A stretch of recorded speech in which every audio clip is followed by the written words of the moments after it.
That means we're live. Perfect. Recording. Everything's on. Everything's working. Hopes everyone's doing super well. Facebook in the house today. This is episode 2 of the Emulsion. I'm Justin Khanna. Hopefully you checked out last week's episode, so you're a little bit caught up on what's been happening.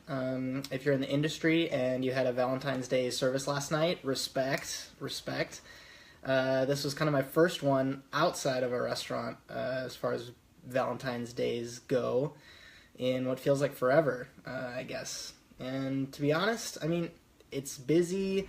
It's not really that difficult, though, with all those two tops, especially if you kind of make a set menu, but that's coming from the guy sitting at a desk right now with a microphone.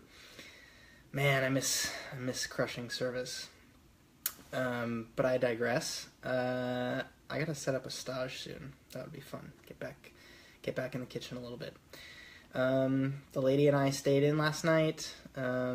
We made some pot stickers and drank some champagne, and my apartment building manager was giving out some Valentine's Day themed cupcakes, so we had some of those. I mean, I know that game, right? The restaurant Valentine's Day game. We don't need the truffle option to celebrate February 14th. But you're here, I'm here. This is Emulsion episode 2.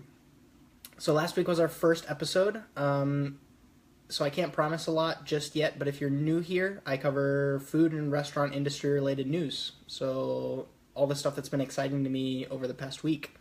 And I broadcast it live. There's a little bit of random news that I'll kind of sprinkle in there, mostly at the end, stuff that I've kind of found compelling, just to make sure you get a little bit of outside information from the restaurant industry bubble that we live in. So the reason every episode is streamed live is because I want to kind of take advantage of the small audience size that we're working with right now. I want to make sure that this is a conversational show forever. So maybe that changes to hashtagging later on, but these videos are going to be broadcasted live, then saved, and then posted to my Facebook profile, fan page, and then my YouTube channel. So if you miss out on the live stream, you can still catch them there. And ultimately, the Emulsion podcast, which is what's being recorded now, can be found on SoundCloud, so you can listen wherever you are in the world on your own time. All right, with that introduction over, let's get into the first story, which is something that actually dropped this morning. And that's the semifinalists for the James Beard Awards 2017.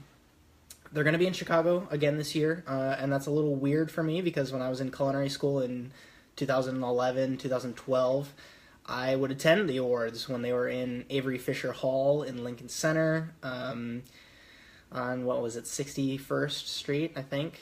Because I remember Per Se was at 59th Street. That's where Columbus Circle was, and it was just north of there. You could walk there. Maybe it was 63rd Street. I'm not entirely sure. And to me, that was like crazy to attend the awards because there's such this industry phenomenon, and everyone's there. It was like... So basically, the way that I was able to do that was I used my school, Culinary Institute of America, which is where I went to culinary school, and I used that to kind of leverage and reach out to chefs who wanted students to help them. Because the way it worked back then, it used to be in New York and it moved to Chicago. I'm not really sure how I read in the press release that the event is open to the public now, which is a little bit crazy because it's like saying the Grammys is open to the public. You needed an in to get in. But the way the James Beard Awards work now is, or back then was the chefs would set up these tables and they would serve a dish. So you'd have this big poster thing next to your table and it'd say like Paul Kahn, Publican, who is actually one of the chefs that I worked with the second year that I was there. And whatever little canapes or snacks you were serving, that would kind of list who you were and where you came from. And they're usually nominated chefs, but basically all night, chefs and photographers and media people and sommeliers would walk up to your table and taste your stuff, and they'd chat with each other and chat with the chef who made the food, and it was a super cool party. I mean, I highly recommend any American culinary student to get involved in something that makes it available for you to attend in some sort of way, especially if you're in Chicago already. So then after the snacks, you'd go inside this auditorium, they'd do the awards, they'd go up on stage, they'd give away, people would have speeches, and then afterwards people would come out and they'd start drinking again and eating or whatever. And I was 19, but I would still drink nice champagne and kind of stand there like a wallflower and watch all these chefs I admired and that I'd read about walk around on the floor, and they'd talk with other culinary school kids, and I'd talk with other culinary school kids. And then afterwards, there was always stories of these parties that people would have across the street at Bar Balud, where Daniel Balud would be up on the bar sabering bottles and singing in French. It was crazy. But I couldn't get in because I wasn't old enough, and I'd usually have to be back in Hyde Park for class the next day, but that's how I was as a culinary school student. But getting back to the story, this is kind of the point in the process when they announce the semifinalists that's super exciting, because a lot of the places get their name on a national stage when this happens, because they're usually from cities in the U.S. that aren't usually highlighted because Michelin Guide isn't there, so they have the kind of like a sense of community back in their city, whether it's like Portland or Baltimore or Nashville or something like that. But then when James Beard comes out with semifinalists, you are able to kind of get your name out in front of everyone, because everybody's looking at the list. The whole country's looking at the list. And I mean, I definitely skimmed for Seattle when I looked at the list, and I found a few places that I hadn't heard of that I'm going to check out. Because this list is pretty reputable. I mean, just from me browsing the lists of winners from years past when I was researching for the show, they really have a knack for picking places that aren't really that trendy, but they're pretty solid all the way around. So how do these awards work, and what's the history of it? So James Beard, who was an American chef, he passed away in 1985. So he had this house where a bunch of media people and chefs, and I assume some philanthropists, decided to create what's now called the James Beard Foundation. So in that house, they hold over 250 dinners per year. This is kind of straight off their website. So if you kind of see a chef that you follow that's cooking at the James Beard House, it's usually for a charity or to bring awareness to something. That's really what they focus on. And these awards, which started in 1990, which are basically a content play on behalf of this foundation. And that's not to say it's a bad thing. In the same way that, like, the Michelin, the company, started the Michelin Guide because they wanted to sell more tires, and San Pellegrino wanted to sell more water. I mean, the James Beard Foundation wants to stay relevant and provide recognition to chefs all over the U.S. Do we need them? No. Are they nice to have? Yes. And this is something that you might see me reference again and again as we cover awards on the show, because it comes up a lot. It's not something I'm against. I just want to make one of my opinions very clear, and that's that you should know all the information that goes along with these awards. Who's running the show, who votes, how do you get nominated, what's the criteria, what's the benefit to winning.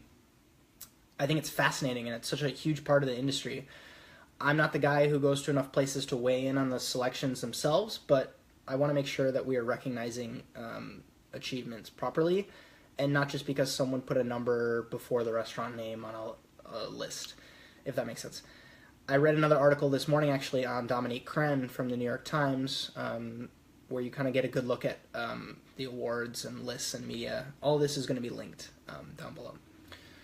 Now, for the James Beard Awards, I'll link also the full press release in the show notes, but to make sure I bring you kind of a distilled version of the information that goes along with the awards, this is kind of what you need to know. Mid-October every year, they ask for online open entries. So this year, 24,000 entries were received, which is a little bit crazy. The Restaurant and Chef Committee review eligibility and regional representation.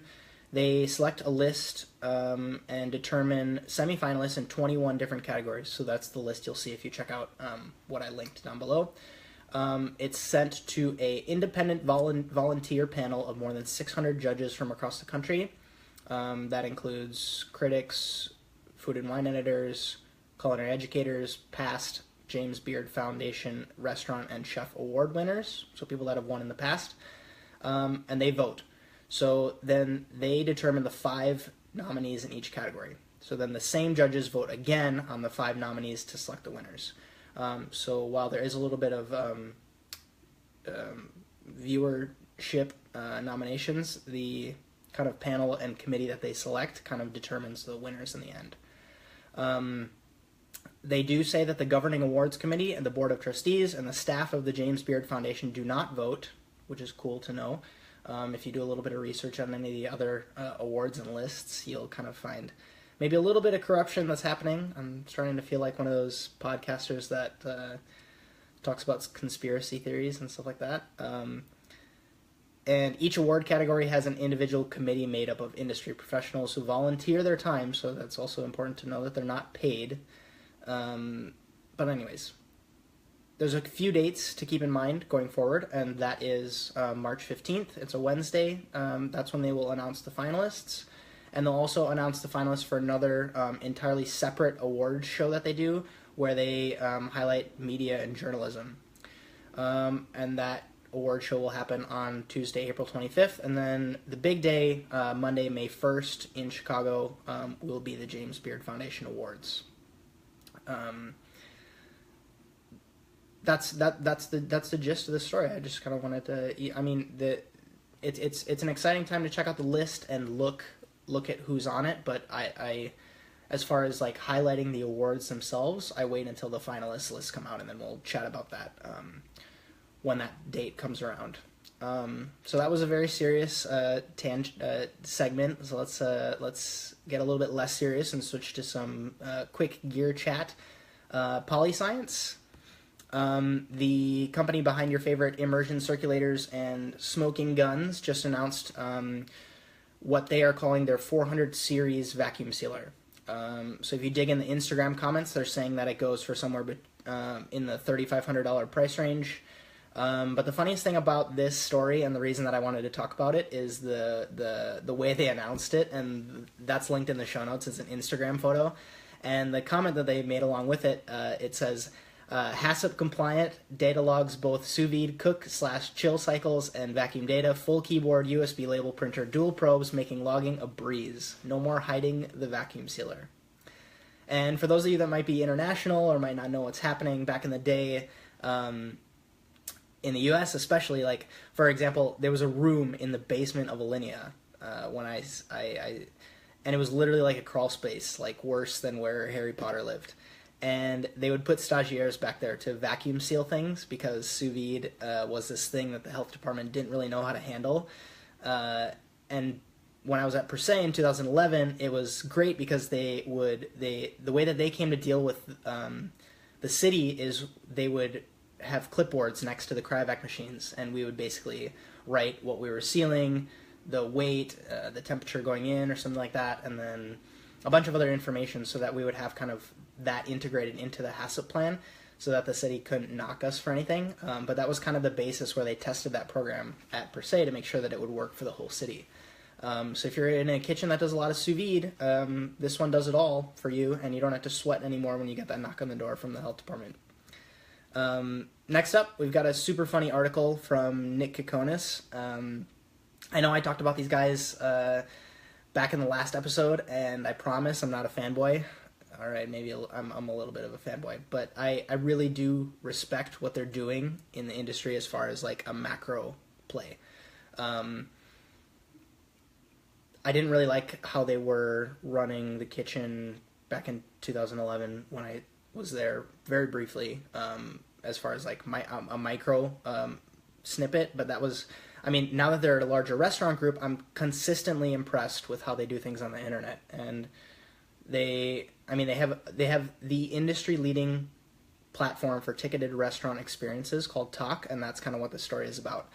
So I've linked the full article, but here's an excerpt which might kind of give you the gist, and I mean, not all of this is quoted.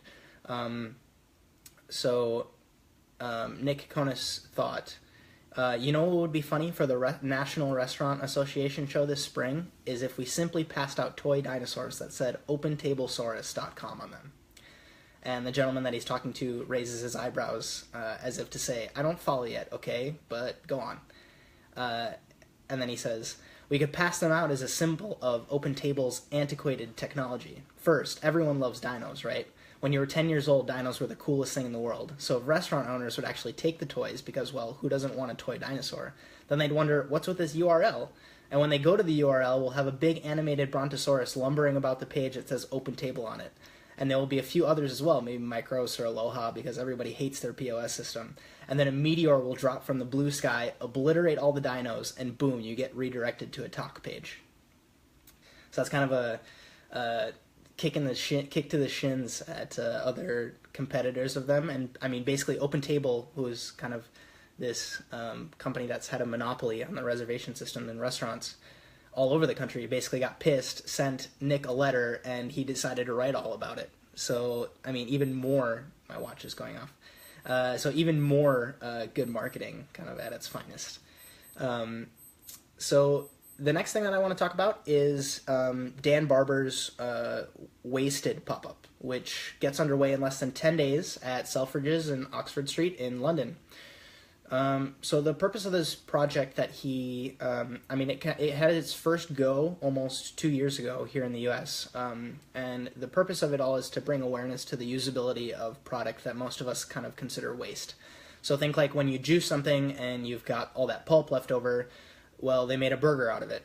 And the conversation he wants to start isn't like, hey, look, we made a burger out of fruit pulp, but to kind of pose the question, why can't a fruit stand have a burger section of it as well that kind of produces food?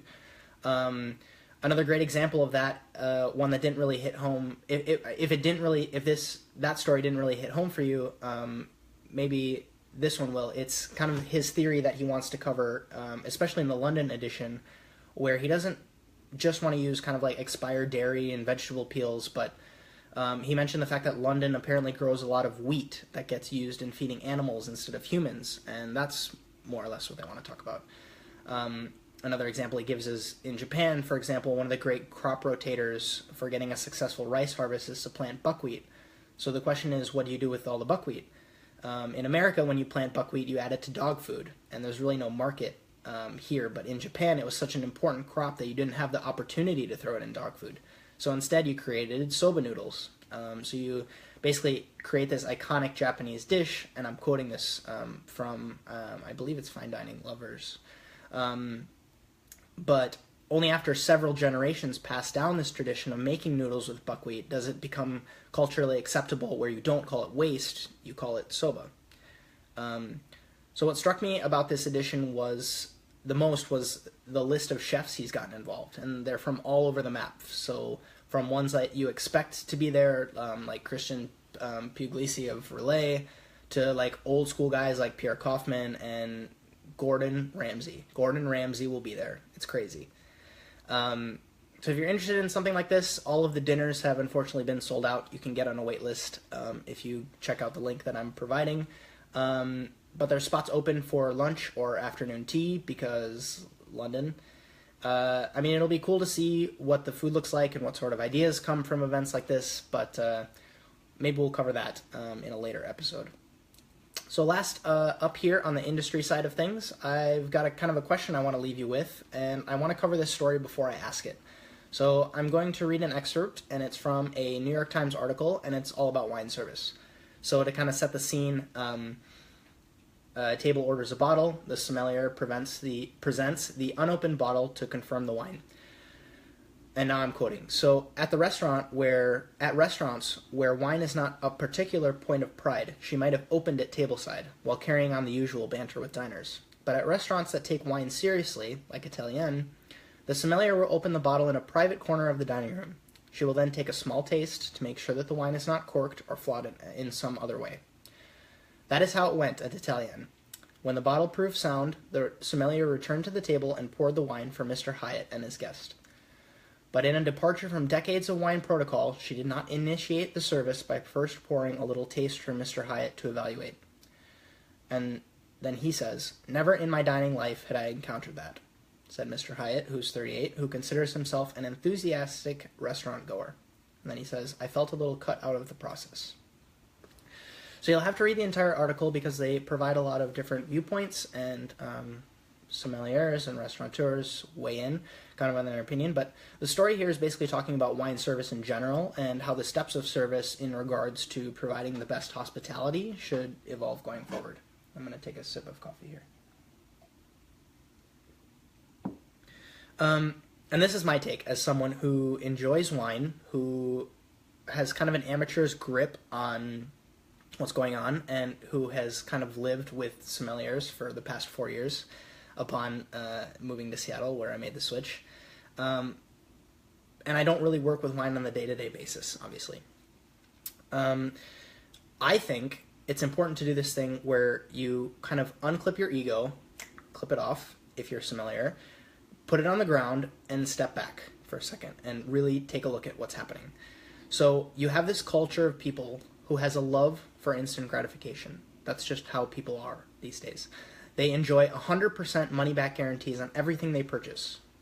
So you go anywhere, they'll offer you a 100% money-back guarantee whenever you want. It is a generation of people who is able to read or watch reviews online for days in advance before they go on any sort of buying experience.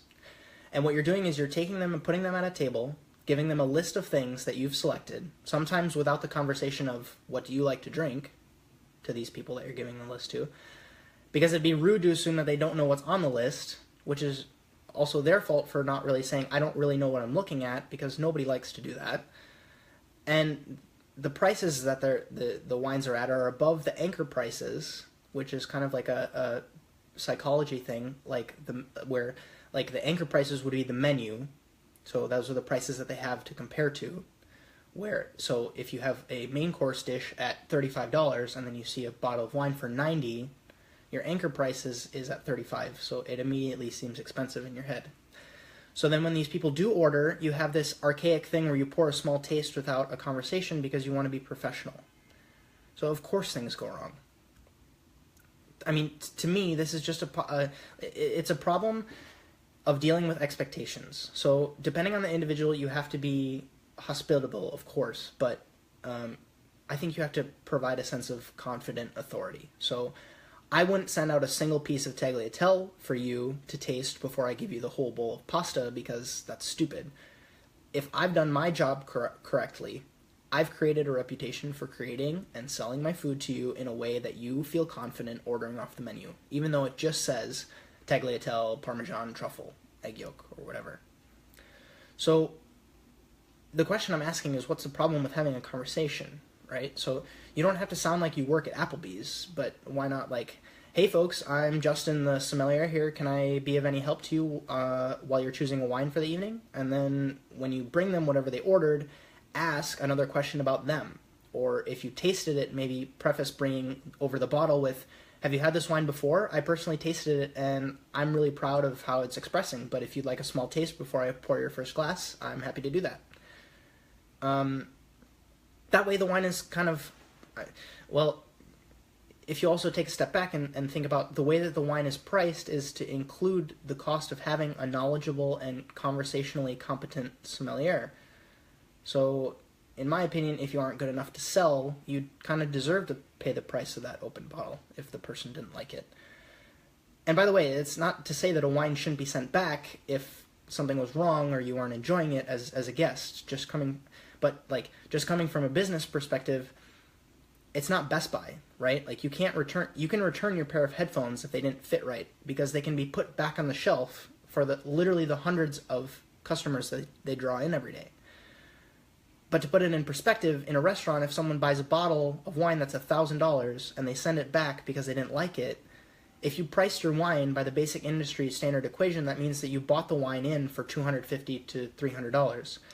So the way that you price your wine by the glass should then be charged for that first glass what you paid for the bottle. So no one's paying $250 for a glass of wine. And even if they do, you've still got 3 more glasses left to sell before you make your estimated profit. Wine is perishable and it's expensive. That's my point. It's also a question of time, right? So if this is your one night a week out with your date, you don't want to be talked to for 15 minutes by the sommelier. You want something to enjoy with your evening. You don't want a big, long drawn-out kind of explanation. I forgot to fast-forward my slide here. Where was I? This whole thing is just a fascinating story to me, and it's something that I'd love to get your thoughts on. So leave those in the comments wherever you're listening, and because I'm very interested to hear what you have to say. So in typical Emulsion fashion, the last story I want to cover is something outside of the industry. After that big, long rant, something that I find super fun or interesting, but it kind of doesn't play to the restaurant or food bubble. And this week for me is something that kind of speaks to my inner nerd. It's a video from Vox that highlights Shigeru Miyamoto, the designer of multiple video games, including Mario. If you're kind of into creativity or design, I really, really enjoyed this video, and that will be linked down below. So with that, this has kind of been episode 2 of the Emulsion. I hope you enjoyed this one. Got a chance to cover a little bit more, go a little bit deeper into the stories. Hopefully you got some valuable information. Expect new episodes every week. Again, I'm kind of working on getting a schedule down for this to make sure that the live streams can be a little bit more anticipated. But 2 p.m. West Coast US time on Wednesdays seems to be working okay. In addition to the questions I posed earlier, I ask you for some immediate feedback if you made it this far. What did you like? What didn't you like about the show, the format? Also, I'd like to know how you consumed the show, if it was in podcast form, as a YouTube video, Facebook video. So I look forward to hearing from you. Thanks in advance. I'm Justin Kana. Have a good one.